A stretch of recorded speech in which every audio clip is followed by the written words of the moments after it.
We are officially back with Paradise Season 2 and Episode 1 through 3 waste no time expanding the world, raising the stakes, and introducing new players who may completely shift the direction of the story.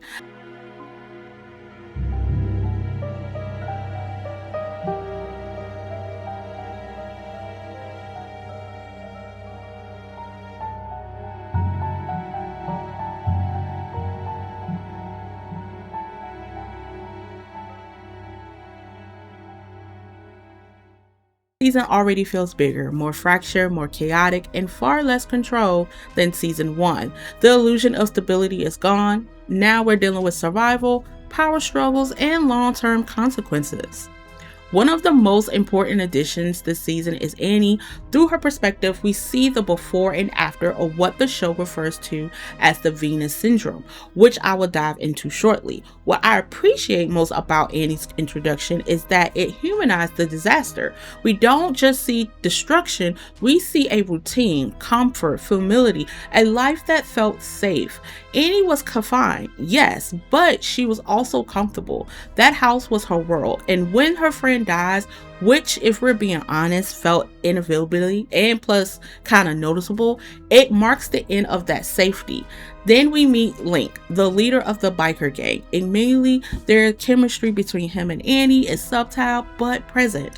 What I like about their dynamic is how the show gives us a glimpse of who their personalities are. That emotional grounding makes their survival feel earned rather than forced. Link wants Annie to leave with the gang and head to Colorado, but she refused. At first, it feels like stubbornness, but I see it differently. Annie isn't just attached to a location, she's attached to a routine. In chaos, routine becomes stability. That house is the last piece of the world she understood. But then we learn she's pregnant, which that shocked the hell out of me when I had discovered that. That changes everything. Suddenly, Colorado isn't just a destination, it's hope, protection, a future. We finally reconnect with Xavier, and he lands in one of the most unstable environments we've seen so far. The flashbacks to his military training were important, not just for action context, but to remind us who he is beneath the chaos. More importantly, we see flashbacks of him meeting his wife, which I thought, by the way, was kind of cute. These moments were soft, human, and necessary. They remind the audience that Xavier isn't just a soldier or a protector, he's a husband trying to keep a promise. And right now, that promise is pulling him towards Atlanta, but Annie has other plans. If she's heading to Colorado and she's close to giving birth, does she risk everything to help Xavier retrieve his wife, or does survival win over loyalty? Annie's eyes is set on going to Colorado and reconnected with Link, especially when Xavier tried to explain like, hey, I have to go to Atlanta because that is where my wife is. And I don't think Annie is trying to hear it whatsoever. One of the saddest yet most powerful threads in this episode is the group of children who've lost their parents. They're surviving day by day, but they form what feels like a coven, a chosen family, and I love the moment where Xavier reads James and the Giant Peach to the little boy. That scene wasn't random, it symbolized escape, imagination, a world beyond disaster, but not everyone in this new world is good. People are getting desperate. Word about Colorado is spreading, and when hope becomes public knowledge, it becomes competition. Meanwhile, Samantha finally wakes up. President Baines wants answers. The environment inside the bunker is no longer stable, and the climate system is failing. Chaos is replacing order, and the younger generation is angry because they know the truth. And in Paradise, knowing too much comes with consequences. Baines wants respect, authority, control, and if you challenge him, you're removed. Baines acts like a 12-year-old, especially if he can't get his way, and especially when he was talking to Samantha when Samantha was doing that lie detector test, and he was in her face saying, you have to tell me what's going on because you have been lying. And it's like, I see why Samantha had chose you in the first season, because it seems like you just can't control yourself.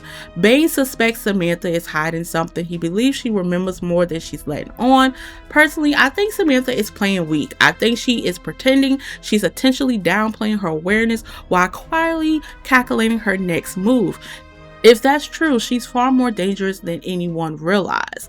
The flashbacks between Samantha and Kyle about the Colorado project are critical. We learn that Kyle's father knew someone who could finish the bunker after Dan, the original architect, refused to continue, and Dan's refusal wasn't random. When Dan tells Billy not to kill his son Link, which I was very shocked at that as well, with that moment, connects everything. If Link is Dan's son, then his journey to Colorado isn't accidental.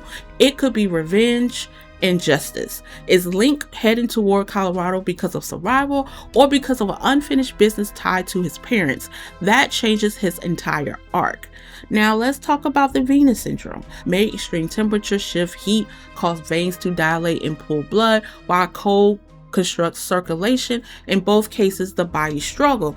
Inside the bunker, they are manipulating artificial seasons, but if the system can't properly regulate circulation and climate adaptation, that could explain why physical symptoms are escalating.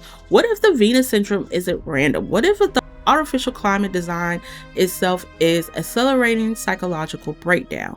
And if that's true, then the bunker's designer might have been right when he said changing the season wouldn't work. Because now remember, Bane says that he wanted to do something different, boost up morale for the community, which is changing the season to summer, which most people thought that was a terrible idea, especially when nobody wasn't clapping for him and he said he deserved to have that clap audience. And here's another theory. What if this isn't the only bunker? If multiple bunkers were built with different climate models, we could see future conflicts between surviving factions. Nicole suspects Jane is lying, possible even responsible for Billy's death and now President Bane's death. But now Nicole is being framed and she's in the jail, which raised the bigger question. What does Jane want?